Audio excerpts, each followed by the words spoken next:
What's up, Facebook? Hi, it's Bikram Monier, and I have been getting a ton of reactions to an HBO interview that I want to kind of talk about. I don't really talk that much about it because I generally err on the side of if you don't have anything good to say, you shouldn't say anything. But it's a huge subject that has really affected the hot yoga community, and I'm just going to take a moment to kind of voice my thoughts on it because I've had a lot of former students who contacted me asking me if they should actually go to a Bikram class or not.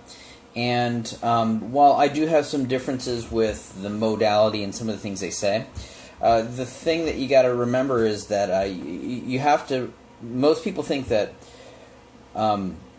that studios are franchised under Bikram, and in reality, they're not. Most of the Bikram yoga studios, hot yoga studios, have left Bikram Chowdhury's wing a while ago, especially once the allegations of the sexual assaults and stuff came up about a year or two ago. The yoga is fairly good. It's as close to what I offer as you're going to find if you're out there in the world. And there are a lot of really great instructors who are still in that community. But the HBO interview that was on a couple of weeks has really created a bunch of buzz because Bikram is a douche.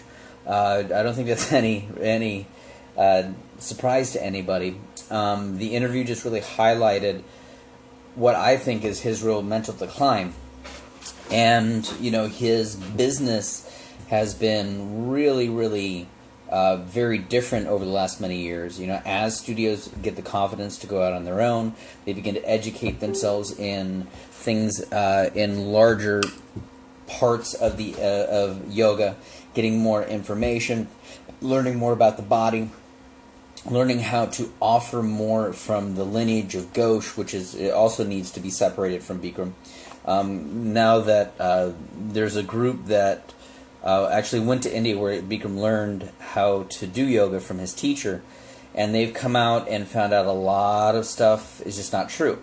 And I think that everybody intuitively over the last 45 years or so has realized that Bikram is not always the most honest guy when it comes to his history or his claims. He is an excellent showman. At one time, I think he was an awesome instructor. But now that's gone. He has gone so far off the rails that, it's crazy. If you saw the interview, you know what I'm talking about. He's a clear misogynist. He is, not a good guy to kind of be under the wing of. He has no respect for women, clearly. And I think even though he still has the knowledge that made him great, he doesn't really act on it the way with kindness that he used to. When his trainings got really big, he got even meaner. And I know that he was always kind of tough, but he was always fair. There was a level of compassion in him, and anybody who talks to him when he first came to this country in the 70s will say that. He was a very, very different man. He was young, he was single, he was passionate about what he was doing. He wasn't ultra rich yet, and hadn't built the adulations of hundreds of thousands of people across the globe feeding his narcissism. So, if you're out there wondering whether or not you should go to a Bikram class and are afraid that your money is going to go into the pockets of Bikram, 9 times out of 10, it isn't. They tried franchising about 6-7 years ago, and the entire community, pretty much, with the exception of the guy, Jim Callett, in the HBO interview, turned him down flat. So there is no real monies that are going from the schools to him. And the best way for you to see those that are still supporting him and make your decision on whether or not you want to go to that studio or not is to go to his website and look under the authorized studios, because those are the only ones that are really staying with him. And as this kind of goes along, that's really going lower and lower. The amount of people that are staying under the Bikram Yoga wing are moving on and being separate from them because they want to have independence. They don't want to, from what I've heard from studios across the country, they don't want the association with what's going on with them legally. They don't support it. They have had their own bad experiences with Bikram himself and don't really want that in their lives. And it's actually a very beautiful time for the hot yoga and Bikram community because there's a lot of growth going on. You know, I would, if you're in question, ask the studio, and they'll be very honest with you. Probably more so than you would be. You might be surprised. But when it comes to my own thoughts on Bikram, you know, I've never supported the guy. Yeah, my teacher was Tony Sanchez was an apprentice of his, one of his first when he came to this country. And in, I think, 83, maybe 82, Bikram showed up at the San Francisco location here in North Beach where Tony was running, and fired him on his birthday. You know, he was displeased with a relationship that he had with his brother, and I believe he was also, my teacher was also beginning to see his now wife of 30 years, and didn't like that, kicked him out, said, "You can't teach my yoga, bye-bye." So Tony went to what was the San Francisco yoga studio location, created his own system based off of the original information, the original stuff that he was actually he had learned from Bikram, which goes back to Ghosh. He actually was certified in India at the Ghosh College of Physical Education in Calcutta. So his education was a little different, and he really distanced himself. And when I came around in '98 and started training with Tony, Bikram was just starting to get big. You know, it was kind of getting to the point where like the trainings were getting big. I think the first one after my friend Christy Fulkerson, who runs a studio in Louisville, Kentucky, Yoga and Baxter, she went to, I think, the 97 or 98 training, and her training was 30, 40 people, which interestingly enough is now kind of were the core group around Bikram that made Bikram Yoga so big. It was in '99 when it really started going crazy. 200-300 people a training, and I had a couple of studio owners who actually offered to pay for my training. And I went down to LA. I took a class, and I just didn't connect to the guy. There was I get a powerful teacher. You know, who's always strict and always very stern. And I don't give a shit about the cussing. That doesn't bother me. But there was a cruelty in him, even back then, that I just didn't like. You know, I've had some really, really amazing, hard teachers. I had a vocal instructor in high school that was almost cruel, but she had compassion. You know, she would tear you down and she would build you up in a positive way. My Kung Fu teacher, Y.C. Wong, he's a strict teacher. But there is a compassion to him. There's a real love for what he did, and a love for people. You know, a love for knowledge. Tony, while an acquired taste for some, I really connected to him because I liked his sense of humor. I liked that he was really knowledgeable in yoga. I liked that he had a genuine desire to help people and to educate people in how this lineage of yoga can really be better than what was being presented through what Bikram was offering at the time. And there was just a cruelty in him that I just didn't dig, man. You know, it's your teachers can be strict, they can be stern, they can be a little forceful in their approach, but there has to be a lot of compassion and love and respect in that. If you got to earn it, but if that becomes a subservient relationship, then it's just not, it's not worth it. And, you know, don't get caught up in the HBO thing, which was very shocking. I mean, I think if you've never met Bikram or you've never heard him speak, what was coming out of the crap that was coming out of his fucking mouth was ridiculous. I mean, ridiculous. You know, the disrespect to women, the complete narcissism, you know, and he's getting a lot of flack now, but he's not the only one in the business that does this. It's a thing that goes on in the yoga business that nobody wants to talk about. You know, there are tons of people. John Friend got kicked out of his own organization for having improper relationships with people. Amrit Desai, you know, he got nailed for having improper relations with his students Swami Vishnu of the Sivanandists, same thing. It's a thing that when you have a narcissist who has a particular personality, and they're put in a position of power, and they are never humbled, and they never have to be humbled. It just happens. It's a reality, and unfortunately, the yoga business is not really. The industry hasn't really embraced the fact that we've got some really bad people in very large celebrity positions of power. And the ones that are the best are really the ones that you'll never hear about. The ones that aren't on the cover of Yoga Journal, the ones that aren't on HBO's special.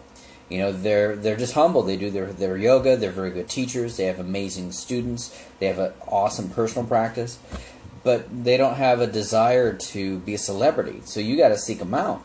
And you can find them, but they're usually in very small towns, or they have a very small studio in a large urban center.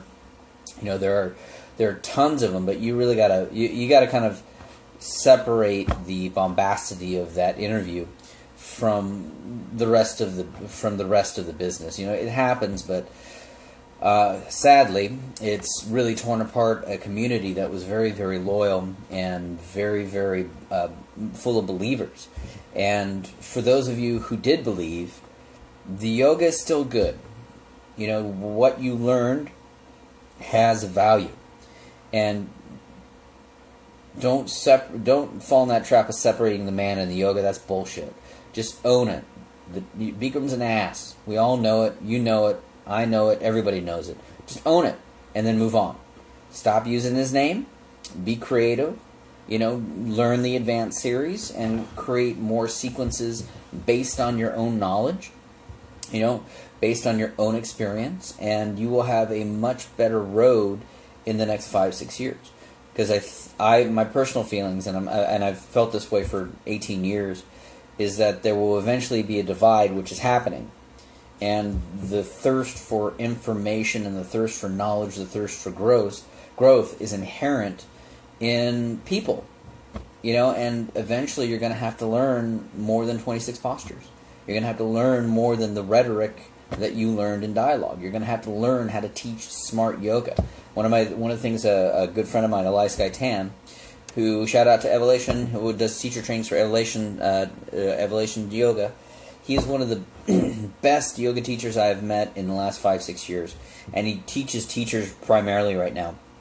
And one of the best things that I ever heard him say was, "I can't teach dumb yoga anymore."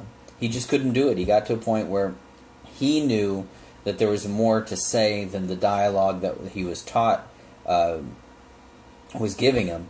And now you have this big, gigantic opportunity for the entire community to really make a positive change, and I think we should do that. So if you're a student and you're wondering what kind of things that you can do to find out if a hot yoga studio or a Bikram studio is still under the wing, the first thing that you can do is, if they have the name Bikram, if they're actively using his name and his brand, they're probably still supporting him. Look on their website, see if they're an authorized studio, and if they are, you have a decision to make. If they are authorized, they're paying generally I think it's a licensing fee, but don't quote me on that. It's not a franchise fee, but they do pay a little to the main corporation. Even though Bikram is apparently not involved in the business of his business anymore, which I think is appropriate. I believe that there's still some kind of connection, and the details of that I'm unclear on, because I'm not a Bikram authorized studio. I'm not in the Bikram community. I've been outside the Bikram community teaching this type of yoga happily and successfully for almost 20 years now. But if it says hot yoga, look at the teacher's education, look at their bios, look at what the studio has to offer, look at the studio mission, and connect to the mission. Because when you go to a studio, you shouldn't be looking at whether or not they have an association that you may or may not like. And I don't encourage a support of Bikram Chaudhry at all. But you should be looking at what that studio can do for you. What benefit can they give you? What kind of results can they give you? What kind of relationship are you going to build with the studio? Because when you step into yoga, and this is a thing that I'm encouraging everybody to do, because yoga has become really, oh, I'll go take a yoga class and maybe once a week. Oh, that shit don't work. It just doesn't. Once a week is not enough. You got to incorporate yoga into your regular routine. Even if you're doing CrossFit, Fit Body Boot Camp, you're doing whatever, martial arts, whatever modality is, you have to weave it into your routine so that it keeps giving you benefit and keeps your internal systems, your joints, your muscles healthy, your energy level up. You remember that process for at least a while until you learn how to do it well is going to require you to make a commitment to that studio. So you got to jive with it. You got to meld with it. You have to be able to not only just like the instructors, but have the trust in them that they're going to guide you through the ups and downs. And look for experience. Look for studios that have been around a long time. In most of the bios that you'll see on a website, the teachers are going to say how long they've been teaching. Look for that. If you have a studio that is brand new, opened 3 months ago, you might want to give them a shot because they may be really great. But, if they're instructors, I just got certified in this year or last year, you want to look for experienced instructors who have a lot of time in the saddle. And modality doesn't matter. A good teacher is a fucking good teacher. And get out of the idea that you are you're avoiding supporting somebody, unless that's really a deal breaker for you. This always is about you. You as a practitioner are looking for something from yoga, and if that thing is predicated on you really just don't want to support the douche that you saw on HBO, more power to you. I agree with you, but don't let it be a complete deal breaker because you're not sure whether or not the studio supports them or not. So it is going to be Thanksgiving in a couple of days. I've been kind of letting my clients a little off the hook. This is a time for eating, drinking, being merry. But along the way, hit a yoga class at whatever town you're in. Or just go to a living room with a towel or a mat and spend a half hour doing something. Be easy on yourself this week. There are going to be probably a lot of challenges in the in the family category, especially if you're of the blue political belief and you're going to a red state where the political belief is directly across the aisle. Take it easy. Remember that everybody's got their opinions, and limit your alcohol when you're talking about politics, because nothing happens good when you're drunk. Friday is going to be a good day to just have a mellow practice, something easy, watch some TV, don't work out too hard. And then next week, get back to your practice. You'll have a nice kind of 2-3 week period where you can really, really dedicate some good time. It's going to be at least 2 weeks before the Christmas party start and stuff. So really hit it hard when you get back from this week. And I will see you later this week. I'm traveling for the next couple of days. And next time I talk to you, we'll be in Ventura, California, as I visit my own family. I hope you guys have a great holiday. I hope this answered some of your questions regarding my personal feelings on the HBO interview that Bikram did a couple of weeks ago. And remember, do your research, do your yoga, and everything will be okay. Have a great couple of days, guys. Bye.